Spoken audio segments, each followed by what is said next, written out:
Ramasse ça, misérable. Les gens comme toi n'ont même pas leur place dans mes poubelles, encore moins sur le sol de mon restaurant. La voix d'Antoine Dubois, tranchante comme une lame de rasoir, déchira le silence feutré du L'Orgueil, le restaurant le plus en vogue de Lyon. Le bruit strident d'une assiette en porcelaine, se brisant sur le marbre italien, venait de cesser, laissant place à une tension palpable. Tous les regards, ceux des clients fortunés comme ceux du personnel terrifié, étaient fixés sur la jeune femme aux mains abîmées, à genoux au milieu des débris. Elle sentait des centaines d'yeux la juger, la disséquer, la condamner. Mais avant de plonger dans cette histoire incroyable, faites-moi une faveur. Cliquez sur le bouton j'aime, et si vous êtes nouveau ici, abonnez-vous à notre famille grandissante d'amateurs d'histoire. Votre soutien signifie énormément et nous permet de continuer à créer du contenu qui, nous l'espérons, vous touche et vous inspire. Chaque clic, chaque abonnement est un encouragement à trouver des récits encore plus captivants. Dites-moi en commentaire de quelle ville vous regardez cette vidéo pour que je puisse vous envoyer un salut spécial dans ma prochaine histoire. J'adore voir jusqu'où nos histoires voyagent et connecter avec vous, que vous soyez à Paris, à Marseille, à Bruxelles ou même de l'autre côté de l'océan. C'est notre façon de construire une véritable communauté. Cette jeune femme, c'était Chloé. À 24 ans, elle aurait dû être en train de finir ses études, de rêver à son avenir, de sortir avec ses amis. Au lieu de cela, sa vie était une lutte de chaque instant, un combat silencieux mené dans l'ombre des cuisines luxueuses. Chaque assiette qu'elle lavait, chaque casserole qu'elle récurait jusqu'à l'épuisement, c'était pour Léo. Son fils de 6 ans, son unique raison de vivre, lutter contre une maladie qui exigeait des médicaments coûteux, des médicaments que son modeste salaire de plongeuse peinait à couvrir. Alors elle acceptait tout. Les heures supplémentaires non payées, les remarques désobligeantes et même l'humiliation publique. Pour Léo, elle aurait traversé l'enfer. Et ce soir-là, l'enfer avait un nom. Antoine Dubois. Antoine n'était pas juste un chef. C'était un dieu de la gastronomie, une célébrité dont le visage s'affichait sur les couvertures de magazines et dont le compte Instagram, suivi par des millions de personnes, dépeignait une vie de perfection et de génie créatif. Il posait avec des stars, présentait des plats qui ressemblaient à des œuvres d'art et parlait avec passion de son héritage culinaire. En public, il était charmant, charismatique. En privé, dans les coulisses de sa cuisine immaculée, il était un tyran qui se nourrissait de la peur de ses employés. Il voyait les gens comme des ingrédients, utiles ou à jeter. Et ce soir, Chloé était indiqué un ingrédient à jeter. L'assiette avait glissé de ses mains, mouillée et fatiguée.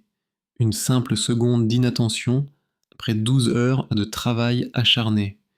Pour Antoine, c'était un crime impardonnable. Tu es inutile, cracha-t-il, en lui jetant une serviette en lin au visage. Tu contamines mon établissement par ta simple présence. Sors de ma vue. Chloé baissa la tête, les larmes lui brûlant les yeux. Elle sentit la honte la submerger, une vague chaude et douloureuse. Elle se força à penser à Léo, à son sourire courageux. Elle sortit son vieux téléphone de sa poche, juste pour voir sa photo sur l'écran de verrouillage. C'était son armure, son bouclier contre la cruauté du monde. Elle commença à ramasser les morceaux de porcelaine, ses doigts tremblants se coupant sur les bords tranchants. C'est à ce moment précis, alors qu'elle était au plus bas, que le destin décida de jouer sa carte. Un célèbre critique gastronomique, assis à la meilleure table, leva son verre. « Antoine, mon ami, c'est sublime. Votre confit d'agneau secret de Babette est plus qu'un plat, c'est une révélation. Personne à Lyon, non. Personne en France ne maîtrise les saveurs comme vous. D'où vient ce génie ?» Le cœur de Chloé s'arrêta de battre. Babette. Ce surnom résonna dans sa tête comme un coup de tonnerre. C'était le surnom de sa grand-mère, une femme au cœur immense qui lui avait tout appris.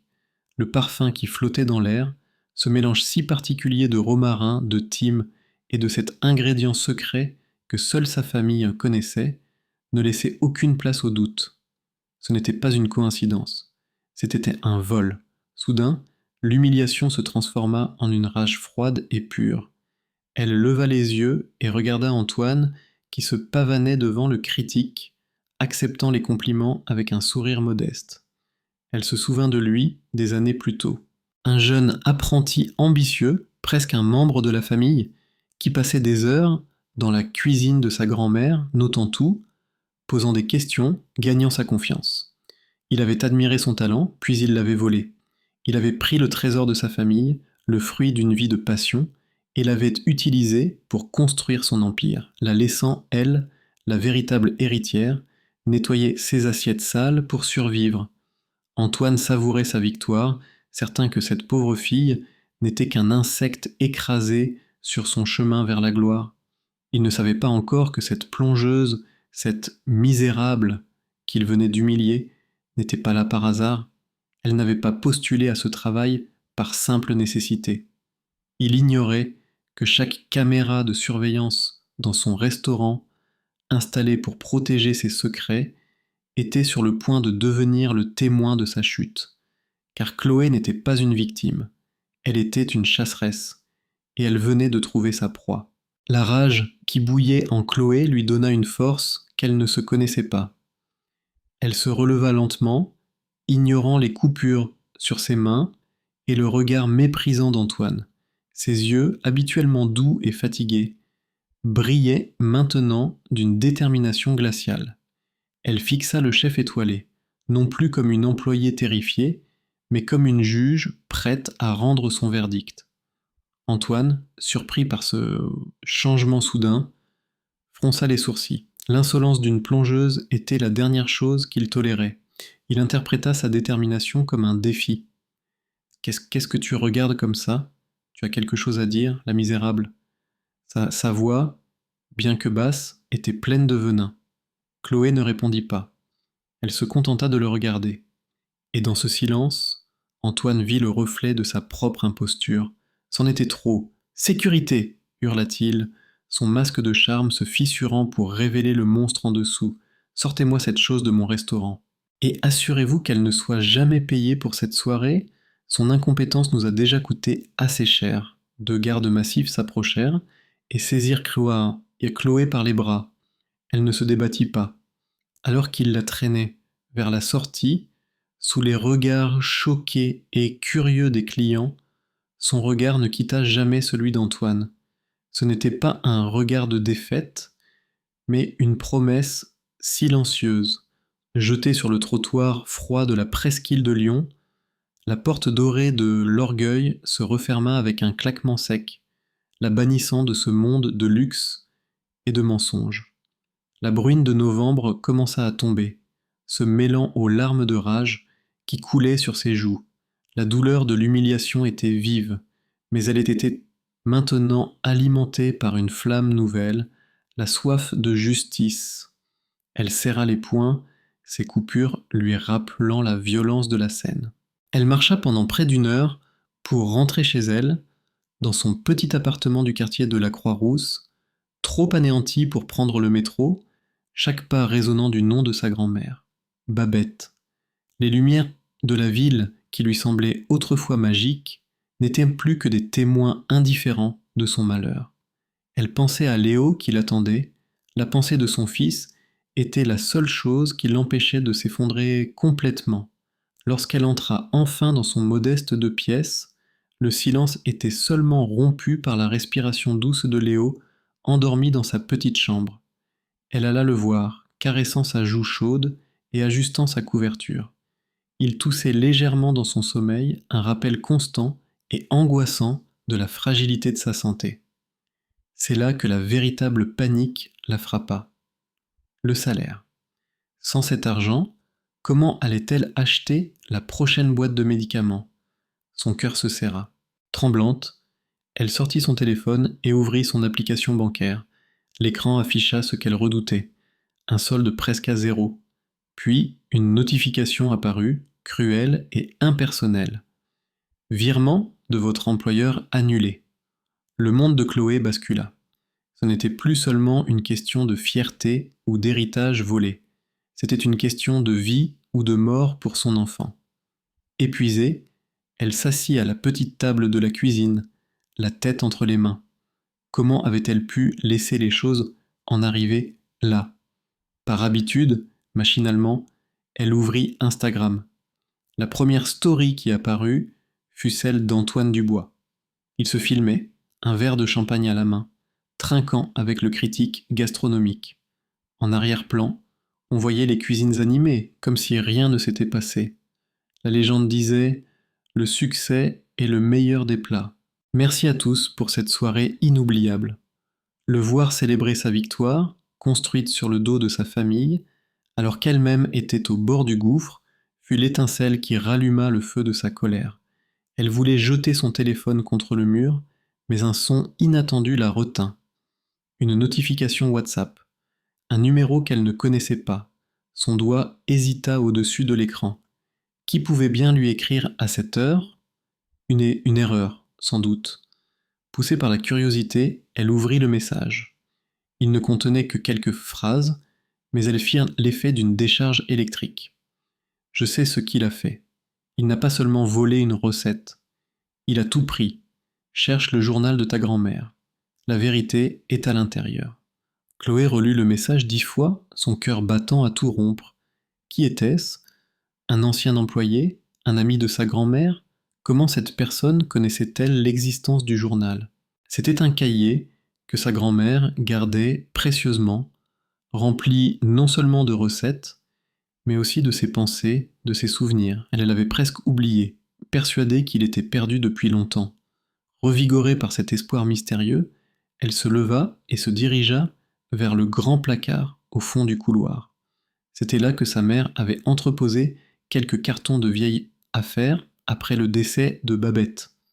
Une odeur de poussière et de papier ancien emplit ses narines alors qu'elle déplaçait des piles de linge et de vieux albums photos. Elle chercha frénétiquement, son angoisse se mêlant à une excitation grandissante. Et enfin, tout au fond d'une boîte en carton cabossé, elle le vit. Un simple carnet à la couverture de cuir rouge usé par le temps. Le journal de Babette. Ses mains tremblaient tellement qu'elle eut du mal à l'ouvrir. C'était plus qu'un livre de recettes, c'était la boîte noire de la vie de sa grand-mère, et peut-être la clé de sa vengeance. Elle s'assit par terre, le dos contre le mur froid, et ouvrit le journal à la première page. Ce qu'elle y vit lui glaça le sang. Ce n'était pas une recette. C'était une photo, jaunie par le temps, soigneusement collée sur la page. On y voyait sa grand-mère, radieuse, devant les fourneaux de sa cuisine de campagne. À côté d'elle se tenait un jeune homme aux yeux brillants d'ambition, un adolescent qui n'était autre qu'Antoine Dubois. Il souriait à l'objectif, mais son regard était déjà fixé sur les notes que Babette prenait. Et juste en dessous de la photo, l'écriture élégante de sa grand-mère avait tracé une phrase qui résonna en Chloé comme une prophétie. Aujourd'hui, j'ai partagé tous mes secrets avec le jeune Antoine. Il a les yeux d'un fils, mais j'ai peur de voir en lui l'appétit d'un loup. Cette phrase, cette unique phrase, était la preuve qu'elle cherchait. C'était le début de la fin pour Antoine Dubois. La phrase écrite par sa grand-mère résonnait dans le silence de l'appartement comme une sentence. L'appétit d'un loup. Chloé sentit un frisson parcourir son échine. Ce n'était plus une simple suspicion, c'était une certitude gravée à l'encre sur du papier jauni.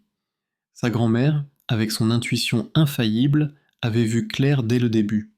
Elle avait vu le prédateur derrière le sourire de l'orphelin reconnaissant. Feuilletant le journal avec une fébrilité mêlée de respect, Chloé découvrit bien plus que des recettes.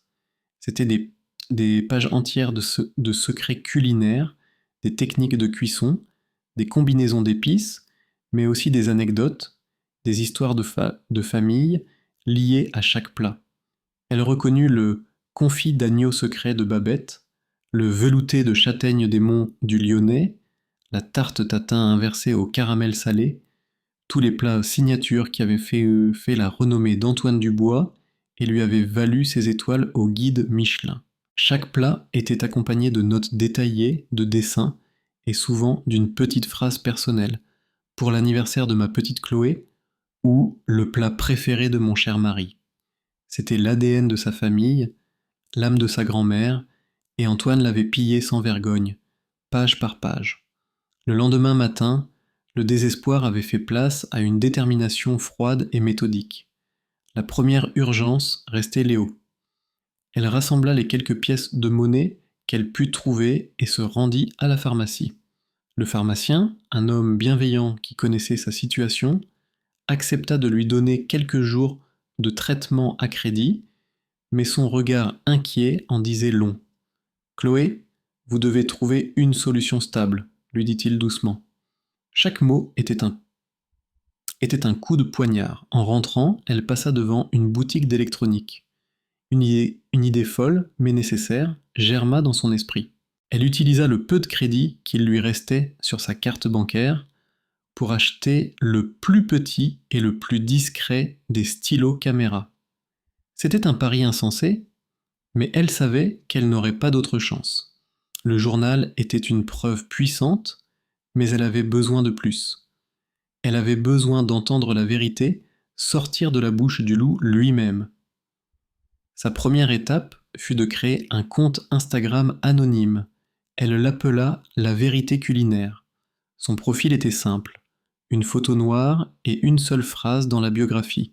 Certains secrets de cuisine méritent d'être révélés. Puis, elle commença son jeu. Elle prit en photo une page du journal, celle du fameux confit d'agneau, mais en floutant la plupart des détails, ne laissant visible que l'écriture de sa grand-mère et la date, bien antérieure, à l'ouverture de l'orgueil. Elle posta l'image avec une seule légende. Sa héritage volé, cuisine française, Lyon.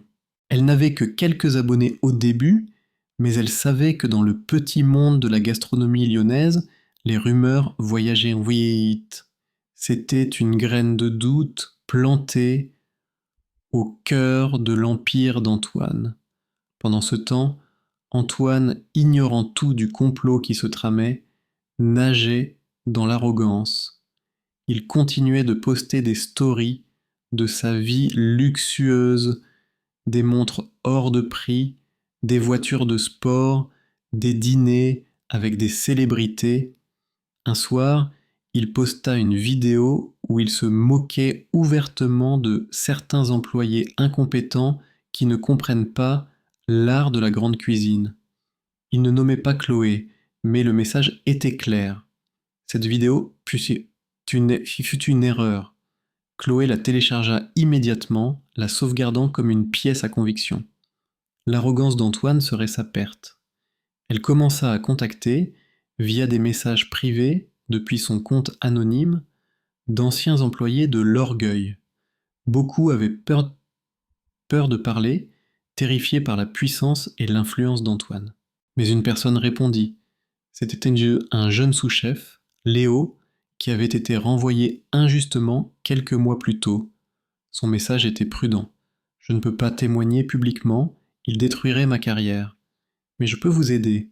Il y a une chose qu'il craint plus que tout. Son ancien mentor, le chef Philippe Moreau. Philippe Moreau était une légende vivante, un chef à la retraite connu pour son intégrité et son caractère inflexible. Il avait pris Antoine sous son aile quand il n'était rien. Le jeune sous-chef lui expliqua. Antoine a trahi Moreau aussi. Il lui a volé des contacts, des fournisseurs, et a même sali sa réputation pour prendre sa place. Moreau ne lui a jamais pardonné. C'était la pièce manquante du puzzle. Chloé avait maintenant un allié potentiel, un homme dont la parole était respectée de tous. Elle passa la nuit à préparer un dossier numérique. Elle scanna chaque page du journal de sa grand-mère. Elle ajouta les captures d'écran des stories d'Antoine, la vidéo de son humiliation et les témoignages anonymes d'autres employés qu'elle avait réussi à recueillir. Le tout fut compilé dans un fichier sécurisé, prêt à être utilisé. Le plan de Chloé était audacieux. Elle devait retourner à l'orgueil, pas comme plongeuse mais comme cliente. C'était impensable avec ses moyens, mais le sous-chef Léo lui offrit une solution. Il avait encore des contacts à l'intérieur et réussit à lui obtenir une réservation pour une table discrète, un soir où le restaurant serait plein. Il lui envoya même un peu d'argent via une application de paiement en ligne pour qu'elle puisse s'acheter une tenue correcte. Considère ça comme un investissement pour la justice, écrivit-il. Le jour J, Chloé était méconnaissable. Avec une robe simple mais élégante et un maquillage discret, elle n'avait plus rien de la plongeuse fatiguée. Elle était une femme en mission. Dans son sac à main, le stylo caméra était prêt. Elle s'installa à sa table, le cœur battant la chamade. Elle commanda le menu dégustation, une torture financière et émotionnelle. Chaque plat qui arrivait était une création de sa grand-mère, dénaturée, commercialisée, servie avec un discours pompeux par des serveurs qui récitaient une histoire inventée par Antoine. Quand le confit d'agneau arriva, elle sentit les larmes lui monter aux yeux. Elle demanda à voir le chef, prétextant vouloir le féliciter personnellement. Antoine, flatté, sortit de sa cuisine, s'attendant à recevoir des éloges. Il ne la reconnut pas immédiatement. Chef, c'est extraordinaire, dit Chloé, sa voix tremblant légèrement. Ce plat a une âme. On dirait une recette de grand-mère, transmise avec amour. Le visage d'Antoine se figea. Il la reconnut enfin. La panique, puis la fureur se succédèrent dans ses yeux. Dedans, c'est son lieu. Qu'est-ce que vous faites ici, Issa siffla-t-il à voix basse. Chloé activa discrètement l'enregistrement du stylo posé sur la table. Je suis venue goûter à mon héritage, répondit-elle calmement. Ou devrais-je dire ce qu'il en reste. La réaction d'Antoine fut exactement ce qu'elle espérait. Oubliant les clients autour, son arrogance prit le dessus. Votre héritage? Votre grand-mère n'était qu'une vieille folle qui cuisinait dans sa cambrousse. J'ai pris ses gribouillis et j'en ai fait de l'art. Vous devriez me remercier de ne pas avoir laissé son nom sombrer dans l'oubli. Chaque mot était un clou de plus dans son propre cercueil. Il continua, se penchant vers elle, sa voix pleine de menaces. Je ne sais pas comment vous êtes entré ici, mais si vous essayez quoi que ce soit, je vous détruirai. Je m'assurerai que vous ne trouviez plus jamais de travail, même pour nettoyer des toilettes. Vous et votre gamin finirez à la rue. Il pensait la terrifier, mais il ne faisait que lui donner l'arme dont elle avait besoin. Chloé se contenta de sourire, un sourire énigmatique qui le déstabilisa. Elle paya l'addition exorbitante avec l'argent de son allié et quitta le restaurant la tête haute. Elle avait maintenant tout ce qu'il lui fallait. L'enregistrement audio était clair, dévastateur. Le loup était tombé dans son piège.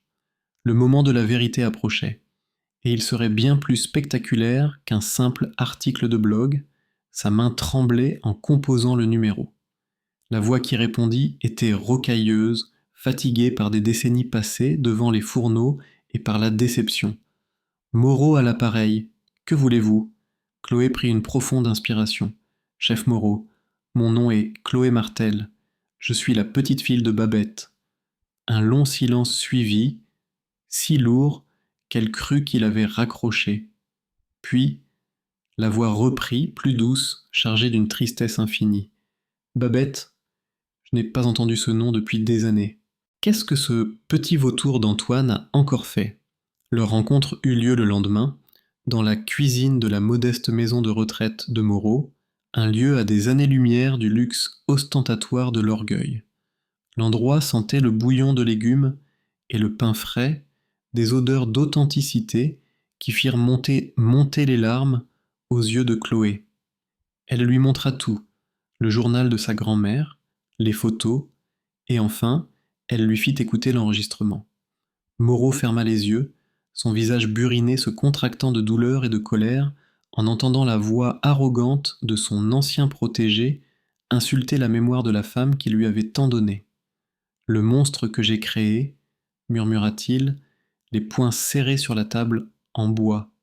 Il a utilisé mes leçons sur la confiance pour trahir, et le talent de votre grand-mère pour mentir. Cette imposture a assez duré. » Il se leva, sa vieille carcasse animée d'une nouvelle énergie. Il y a un homme, un blogueur culinaire du nom de Julien Marchal. Il est l'un des rares journalistes intègres qui restent. Il doit interviewer Antoine demain après-midi au studio de France Télévisions, juste avant la cérémonie de la Toque d'Or, où ce voleur s'attend à être couronné. Vous irez là-bas. Vous lui donnerez tout. Marchal adore déterrer les scandales. Il saura quoi faire. Le jour suivant était gris et pluvieux, un reflet parfait de l'âme de Chloé. Elle se sentait petite et insignifiante devant l'immense bâtiment de la télévision. Des journalistes se pressaient, des caméras étaient installées. Elle tenait dans sa main une simple enveloppe contenant une clé USB en forme de macaron, un petit clin d'œil ironique. Sur cette clé, toute sa vie, tout son espoir. Les scans du journal, les fichiers audio, les captures d'écran, elle aperçut Julien Marchal, un homme à l'allure sérieuse qui discutait avec un technicien. C'était sa chance. Elle s'avança, le cœur battant à se rompre. Monsieur Marchal, commença-t-elle, mais au même moment, une limousine noire rutilante se gara juste devant l'entrée. Antoine Dubois en sortit, impeccable dans un costume sur mesure, souriant au photographe, comme un roi saluant ses sujets. Son regard croisa celui de Chloé. La surprise laissa place à une fureur glaciale. Il ne pouvait pas croire à son audace. « Tiens, tiens, regardez qui est cela » lança-t-il assez fort pour que tout le monde l'entende, son ton dégoulinant de mépris. « Ma plus grande fan. Vous me suivez partout maintenant. C'est flatteur mais un peu pathétique. » Il fit un signe à ses gardes du corps. « Messieurs, raccompagnez cette pauvre femme. Elle semble perdue. » Chloé tenta de protester, de tendre l'enveloppe vers Marchal qui observait la scène, intrigué. « S'il vous plaît, j'ai des preuves. » Mais les gardes furent brutaux. L'un d'eux la bouscula violemment. Elle perdit l'équilibre sur le trottoir mouillé et tomba lourdement dans une flaque d'eau boueuse. L'enveloppe lui échappa des mains, son contenu se répandant sur le sol détrempé. L'humiliation était totale, publique, filmée par des dizaines de téléphones. Elle était à terre, souillée, vaincue, sous le regard triomphant de son bourreau. Mais Antoine n'en resta pas là. Son arrogance n'avait plus de limite. Il sortit son propre smartphone, un modèle dernier cri, et commença à la filmer, zoomant sur son visage, en larmes, sur ses vêtements sales. Il fit un petit sourire en coin à la caméra de son téléphone. « Le prix de la gloire, mes amis, » dit-il, d'une voix faussement compatissante. « Parfois, il faut gérer des personnes un peu instables. J'espère qu'elle trouvera l'aide dont elle a besoin. » Quelques secondes plus tard, la vidéo était en ligne, dans sa story Instagram, visible par ses millions d'abonnés. La notification vibra dans la poche de Chloé, ajoutant une couche de torture numérique à sa détresse physique. Elle était devenue un mème, la fanatique folle du chef Dubois. Elle avait tout perdu, alors que les gardes la relevaient sans ménagement pour la jeter plus loin, dans le chaos et la confusion. Sa main accomplit un geste désespéré, presque instinctif. La clé USB en forme de macaron, qu'elle avait réussi à rattraper dans sa chute, était toujours dans sa paume. D'un mouvement rapide et invisible, alors qu'elle passait à côté de Julien Marchal qui s'était approché pour voir ce qu'il se passait, elle accrocha la petite clé à la fermeture éclair de la poche latérale de sa sacoche d'ordinateur. C'était un geste minuscule, un pari à 1 contre 1 million. Personne ne le remarqua. Puis, elle fut repoussée dans la foule, seule et anéantie. Elle rentra chez elle comme une automate, le corps endolori, l'esprit vide. Léo avait de la fièvre et sa toux s'était aggravée. Elle se sentait la pire des mères, une incapable qui avait non seulement échoué à protéger l'héritage de sa famille, mais qui mettait aussi en danger la santé de son fils. Elle alluma la télévision, comme pour s'infliger une dernière punition. Antoine Dubois était à l'écran, interviewé par Julien Marchal. Il était brillant, spirituel, racontant avec émotion comment sa grand-mère de cœur lui avait transmis sa passion. Chloé sentit le désespoir l'engloutir. C'était fini. Il avait gagné. Elle était sur le point d'éteindre la télévision quand son téléphone vibra sur la table. Un message d'un numéro inconnu. Elle l'ouvrit sans y croire. Il n'y avait que 4 mots, mais ils firent l'effet d'un électrochoc, ravivant une flamme qu'elle croyait éteinte à jamais. J'ai trouvé le macaron. Le jeu commence. Recommando aversia. Les 4 mots sur l'écran de son téléphone brillèrent dans la pénombre de l'appartement comme un phare dans la nuit. J'ai trouvé le macaron. Le jeu commence. Un souffle qu'elle ne savait pas retenir s'échappa de ses lèvres. Ce n'était pas fini. Son geste désespéré, ce pari insensé sur un trottoir boueux, avait fonctionné. L'espoir, cette chose fragile et tenace qu'Antoine avait tenté d'écraser sous ses chaussures de luxe, renaissait de ses cendres, plus ardent que jamais. Immédiatement, son téléphone sonna. C'était le même numéro. Elle répondit, la voix encore étranglée par l'émotion. « Allô ? Chloé, c'est Julien Marchal, » dit la voix à l'autre bout du fil, rapide et professionnelle. « Je suis dans ma voiture, ce que vous m'avez donné... Mon Dieu, c'est de la dynamite. L'enregistrement audio seul pourrait mettre fin à sa carrière. Mais avec le journal, c'est une exécution publique. Nous devons nous voir, tout de suite. Le chef Moreau m'a déjà contacté. Il nous attend. 1 heure plus tard, les 3 conspirateurs étaient réunis dans le modeste salon de Philippe Moreau. L'atmosphère était électrique. Un mélange de colère contenue et de stratégie fiévreuse. Sur la table basse, l'ordinateur portable de Julien Marchal était ouvert, affichant les preuves numérisées. Le visage du blogueur était grave. « Je l'ai interviewé des dizaines de fois, » dit-il en secouant la tête. « Je pensais le connaître. Quel acteur ! Il a construit un empire sur un mensonge et la destruction de votre famille. » Il se tourna vers Chloé, son regard rempli d'un respect nouveau. « Ce que vous avez enduré et ce que vous avez fait pour obtenir cette confession, c'est incroyablement courageux. » Pour la première fois depuis des mois, Chloé ne se sentit plus seule. Elle était entourée de 2 hommes puissants, non pas par leur fortune, mais par leur intégrité, et ils étaient de son côté. Pendant ce temps, à l'autre bout de la ville, Antoine Dubois se prélassait dans le triomphe. Il était dans sa suite d'hôtels de luxe, se préparant pour la cérémonie de la toque d'or. Un masseur personnel travaillait ses épaules tendues, tandis qu'il répondait à un appel de son agent. « Oui, la story Instagram a fait un buzz énorme, » disait-il en riant. « Plus de 3 millions de vues. Tout le monde parle de la fanatique folle. C'est parfait. Ça me donne un côté humain, presque vulnérable. Les gens adorent ça. Il était tellement aveuglé par son propre ego qu'il ne voyait pas le danger. Pour lui, Chloé n'était qu'un caillou sur sa route, un insecte qu'il avait écrasé. Il avait déjà oublié son existence, trop occupé à répéter son discours de remerciement. Un discours où il parlerait avec une émotion feinte de l'héritage et de l'inspiration transmise par les anciens. L'ironie était totale, mais invisible à ses yeux.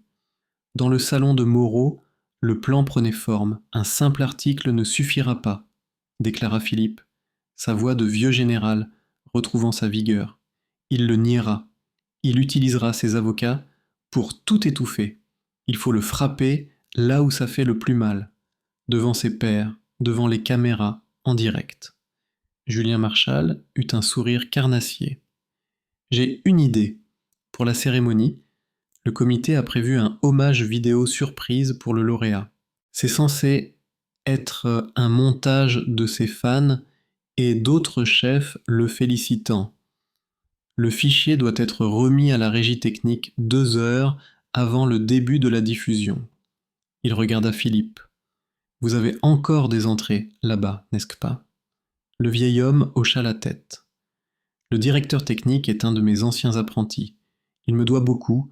Il ne posera pas de questions si je lui apporte une clé USB en lui disant que c'est un hommage de dernière minute de la part d'un fan club très spécial. » Le piège était parfait. Un cheval de Troie numérique. Julien se mit immédiatement au travail. Il était un maître du montage, capable de raconter une histoire puissante en quelques minutes. Il commença par une image, la photo de Babette et du jeune Antoine, tirée du journal, puis il superposa la voix d'Antoine de l'interview télévisée où il parlait de sa grand-mère de cœur. Le contraste était saisissant.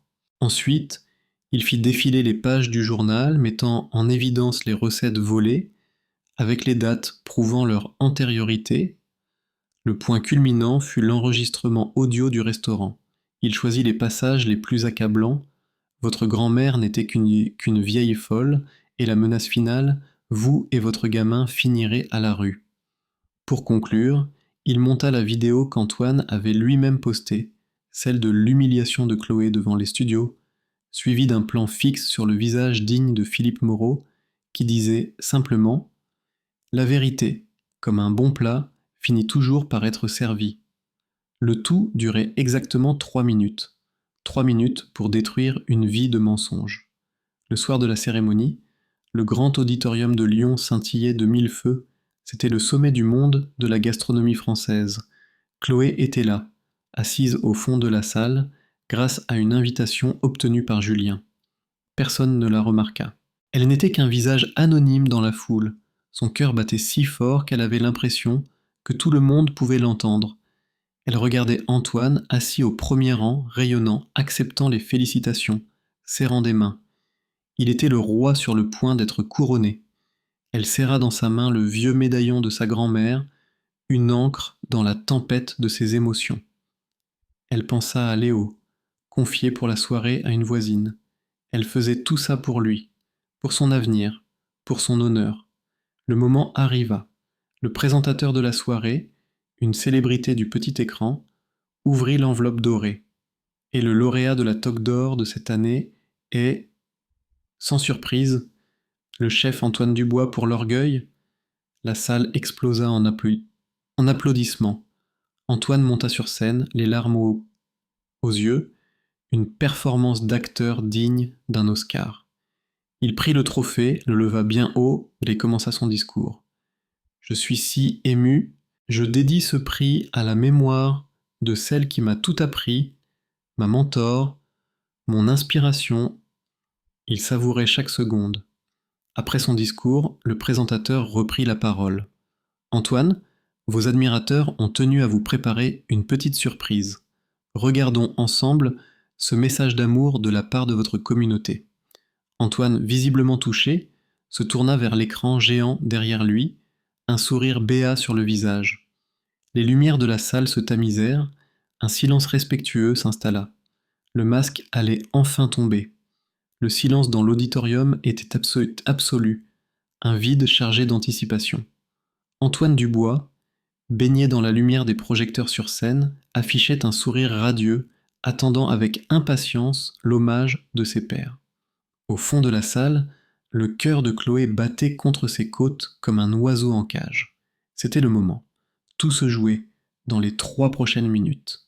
L'écran géant s'illumina, mais au lieu des visages souriants de chefs célèbres, ce fut une vieille photographie en noir et blanc qui apparut, celle de Babette et d'un jeune Antoine dans une cuisine de campagne. Un murmure perplexe parcourut la salle. Le sourire d'Antoine se figea, une ombre d'incompréhension passant sur son visage. Puis, sa propre voix, suave et maîtrisée, emplit l'auditorium, issue de l'interview enregistrée quelques heures plus tôt.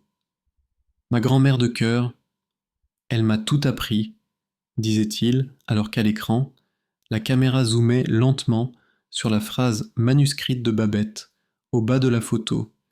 J'ai peur de voir en lui l'appétit d'un loup. Le premier coup venait d'être porté. Le murmure dans la salle se transforma en un chuchotement choqué. Le visage d'Antoine commença à perdre de sa superbe, ses yeux passant de l'écran à la régie technique avec une panique naissante. La vidéo enchaîna sans pitié. Les pages du journal de Babette défilèrent à l'écran, l'une après l'autre, le confit d'agneau, le velouté de châtaigne. Chaque plat signature de l'orgueil était là, écrit de la main de la vieille femme, avec des dates remontant à des années, avant même qu'Antoine ne sache tenir un couteau de chef. La caméra de Julien Marchal avait capturé chaque détail, chaque note personnelle, créant un contraste insoutenable avec les menus luxueux de l'orgueil qui apparaissaient en superposition. Le public, composé de l'élite de la gastronomie, comprenait instantanément. Ce n'était pas de l'inspiration, c'était un pillage méthodique, un plagiat éhonté. Des exclamations d'indignation commencèrent à fuser. Antoine, livide, fit un pas en arrière, comme s'il avait été physiquement frappé. Il chercha son agent du regard, mais celui-ci était déjà en train de se faufiler discrètement vers la sortie. Puis vint le coup de grâce. L'écran devint noir et seul le son emplit la salle. La voix d'Antoine, mais cette fois, ce n'était plus celle du professionnel charmant. C'était une voix crue, pleine de haine et de mépris, enregistrée au restaurant. Votre grand-mère n'était qu'une vieille folle qui cuisinait dans sa cambrousse. J'ai pris ces gribouillis et j'en ai fait de l'art. Un cri de stupeur collectif secoua l'auditorium. Les gens se regardaient, incrédules. La voix continua, encore plus cruelle. Si vous essayiez quoi que ce soit, je vous détruirais. Je m'assurerai que vous ne trouviez plus jamais de travail. Vous et votre gamin finirez à la rue. À la mention de l'enfant, un silence de mort s'abattit sur la salle, un silence lourd de dégoût. Le roi était nu et son âme était laide. La vidéo atteignit son apogée. L'image de Chloé, tombant dans la flaque boueuse devant les studios de télévision, apparut à l'écran. C'était la propre story Instagram d'Antoine, son propre acte d'accusation. La salle entière put voir son sourire suffisant alors qu'il filmait cette femme désespérée. La vidéo s'arrêta sur un plan fixe de son visage arrogant, puis la voix de Philippe Moreau, grave et solennelle, conclut « La vérité, comme un bon plat, finit toujours par être servie. » L'écran devint noir. Pendant une seconde, personne ne bougea, comme si la salle entière retenait son souffle. Puis, quelqu'un au fond se leva et commença à applaudir. C'était Chloé. Elle se tenait là, droite, ses larmes coulant silencieusement, mais son regard fixé sur la scène. Un autre spectateur se leva, puis un autre, et en quelques secondes, l'auditorium tout entier fut debout, offrant une ovation non pas au lauréat déchu, mais à la vérité, à la justice, à cette femme inconnue qui avait osé défier un géant. Antoine était piégé. Les applaudissements étaient pour lui comme des coups de fouet. Il tenta de parler, de balbutier une excuse. C'est un montage, un complot, mais sa voix était noyée sous le bruit. Il se tourna pour fuir la scène, mais deux agents de sécurité, appelés par le directeur de l'événement, lui barrèrent le passage. Les flashs des photographes crépitaient, capturant non plus son triomphe, mais son humiliation ultime. Son visage, déformé par la rage et la peur, ferait la une de tous les journaux le lendemain. Au même moment, les téléphones de toute l'audience se mirent à vibrer. Julien Marchal venait de publier son article complet en ligne avec toutes les preuves, y compris la vidéo projetée. En quelques minutes, le hashtag #balance ton chef et à Justice pour Babette devinrent viraux sur les réseaux sociaux. L'empire d'Antoine Dubois s'effondrait en direct, non seulement dans la salle, mais dans le monde entier, alors que la sécurité emmenait un Antoine hurlant des menaces incohérentes. Philippe Moreau et Julien Marchal montèrent sur scène. Julien prit le micro. « Ce soir, nous n'avons pas seulement démasqué un imposteur, déclara-t-il, sa voix résonnant avec force, nous avons rendu hommage à une véritable artiste, Babette Martel, dont le talent a été honteusement exploité. Et nous avons été témoins du courage extraordinaire de sa petite fille, Chloé. » Il tendit la main vers le fond de la salle. « Chloé, s'il vous plaît, rejoignez-nous. » Tous les regards se tournèrent vers la main. Vers Cécile Sodoconnell, poussée par les encouragements des gens autour d'elle, Elle s'avança dans l'allée centrale, marchant lentement vers la lumière. Ce n'était plus la plongeuse humiliée, ni la femme salie sur un trottoir. C'était l'héritière légitime, la gardienne de la flamme, la David qui avait terrassé Goliath. Lorsqu'elle arriva sur scène, Philippe Moreau la prit dans ses bras. « Votre grand-mère serait si fière de vous, » lui murmura-t-il. Puis, il prit la toque d'or des mains tremblantes du présentateur. « Ce trophée n'a jamais appartenu à cet homme, » dit-il d'une voix forte. « Il revient de droit à celle qui a créé la magie que nous célébrons tous. » Et devant des centaines de témoins et des milliers de téléspectateurs, il tendit le trophée doré à Chloé. Elle le prit, ses doigts se refermant sur le métal froid. Il était lourd, lourd du poids de l'injustice, de la souffrance, mais aussi de la victoire. Elle le leva, non pas avec arrogance, mais avec une humilité poignante. Les applaudissements redoublèrent, plus forts, plus longs, un raz-de-marée de soutien et d'admiration. La vérité avait enfin éclaté, et rien ne serait plus jamais comme avant. La justice était rendue, et pour Antoine Dubois, ce n'était que le début de la chute. La chute d'Antoine Dubois ne fut pas seulement une chute, ce fut un anéantissement. Dans les jours qui suivirent la cérémonie de la toque d'or, son nom devint synonyme de fraude et d'arrogance. Les sponsors, qui s'étaient battus pour s'associer à son image, rompirent leurs contrats les uns après les autres, invoquant des clauses de moralité. Son émission de télévision fut immédiatement déprogrammée.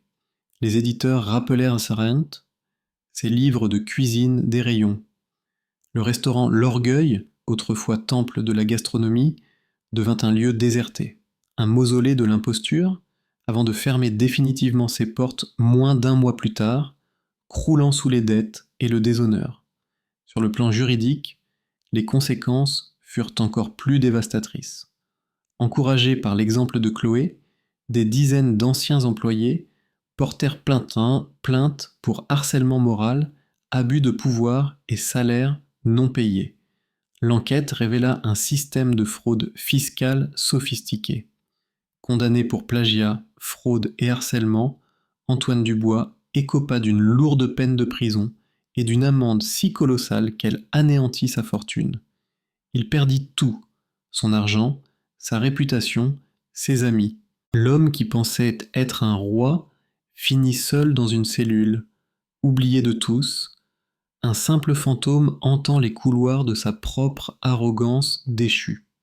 Pour Chloé, la lumière succéda enfin à l'obscurité. La vague de soutien public fut sans précédent.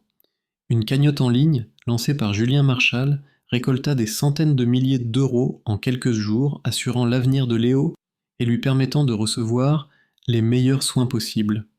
Très vite, son fils recouvra une santé éclatante, sa toux laissant place à des rires joyeux qui emplissaient leur nouvel appartement, plus grand et plus lumineux. Mais la plus grande victoire de Chloé fut la reconnaissance de l'héritage de sa grand-mère. Un grand éditeur lui proposa de publier le journal de Babette. Le livre, intitulé « Les recettes de Babette, l'héritage retrouvé », devint un best-seller international, traduit en 20 langues. Le monde découvrit non seulement le talent d'une cuisinière exceptionnelle, mais aussi l'histoire touchante d'une femme de cœur. Les droits d'auteur, couplés à une compensation financière substantielle obtenue au tribunal, rendirent à Chloé ce qui lui avait été volé, et bien plus encore. Aujourd'hui, 6 mois plus tard, la vie de Chloé est méconnaissable. Elle n'a pas cherché à reconstruire un empire, mais à honorer la mémoire de sa grand-mère avec humilité et passion. Avec l'aide de Philippe Moreau, elle a ouvert un petit restaurant dans le quartier de la Croix-Rousse, là où tout avait commencé. Elle l'a appelé « Chez Babette ». Ce n'est pas un lieu de luxe ostentatoire, mais un bistrot chaleureux où l'on sert une cuisine authentique, généreuse, faite avec amour. Le confit d'agneau secret de Babette est bien sûr à la carte, mais cette fois son histoire est racontée vérité, vérité et respect. Le restaurant ne désemplit jamais.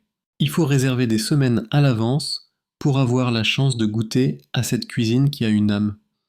Julien Marchal y a sa table attitrée, et le jeune sous-chef qui l'avait aidé est désormais son bras droit en cuisine. Parfois, après le service, on peut voir un petit garçon aux joies roses, Léo, aider sa maman à essuyer les verres, son avenir brillant et assuré.